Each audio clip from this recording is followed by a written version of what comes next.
আসসালামু আলাইকুম আপুরা। তো আপনাদের সাথে আজকে আমি ডিমের রেসিপি শেয়ার করব। একটু পানি দিয়ে দিব, একটু ভালো করে কষিয়ে। আপনারা এভাবে খেয়েছেন কিনা জানি না, তবে আমি এটা আলু দিয়ে রান্না করব। আলুটা সিদ্ধ করে ভেঙে নিয়েছি।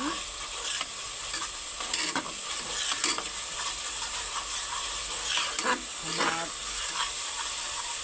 তরকারিটা মশলাটা প্রায় কষানো হয়ে গেছে। এখন আমি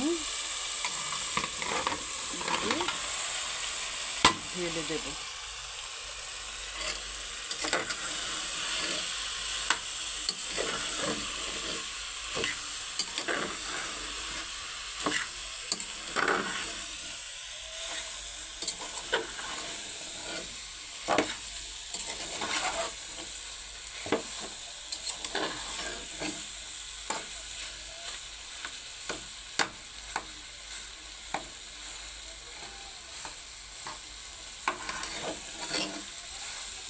আপুরা, এখন যে যুগ পড়েছে, স্বামী যদি স্ত্রীর নামে টাকা রাখে তাহলে স্ত্রীদের পাওয়ার খুব বেড়ে যায়। আপনাদের একটা কথা বলি, স্বামীর সাথে কোনো দিন খারাপ ব্যবহার করবেন না। স্বামীরা ভালোবেসে বউদেরকে টাকা দেয়, আবার কত স্বামীরা ভালোবেসে বউর নামে অ্যাকাউন্ট খোলে।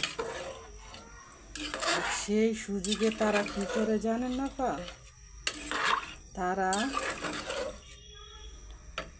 ওই টাকাগুলো নিয়ে ছেলে মেয়েদেরকে ফালাইয়া চলে যায়।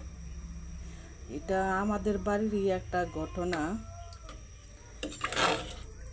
মনে করেন বোন নামে প্রায় 70-80 লাখ টাকার মতো রাখছে। সে বাপের বাড়ি যাইয়া একটা টেক্সটাইল মিল দিছে, নিজের নামে সব কিছু করছে, জামাইয়ের নামে কিছুই করেনি। অথচ টাকা কিন্তু জামাইয়ের। মানুষ এত খারাপ হতে পারে আপুরা, জানি না। নিজের সন্তান, 3টা সন্তান, তাদেরকে রেখে ওই মহিলাটা চলে গেছে। ছোট ছেলেটাকে রেখে 2টা ছেলে। মাশাল্লাহ, ছেলেগুলো বলবে মানুষের সাহেবের বাচ্চা। আপুরা, মানুষ কিভাবে পারে নিজের সন্তান, ঠিক আছে জামাই ত্যাগ করছে ভালো কথা, তাই বলে নিজের সন্তানদেরকেও ফেলে দিবে? আমার খুবই খারাপ লাগে ওই বাচ্চাটির দিকে তাকাইলে। আপুরা, আমি ডিমগুলো বেজে রেখেছি, তো দিয়ে দিই। ডিম তো আর খোবে না, একসাথে জালে আসবে। এগুলো প্রায় অনেকক্ষণ জাল দিব। একটু জিরার ফাঁকি দিয়ে নামিয়ে ফেলবো। আপুরা, আমার ডিমের রেসিপিটা কেমন হলো একটু জানাবেন। তো রাখি, আসসালামু আলাইকুম, খোদা হাফেজ।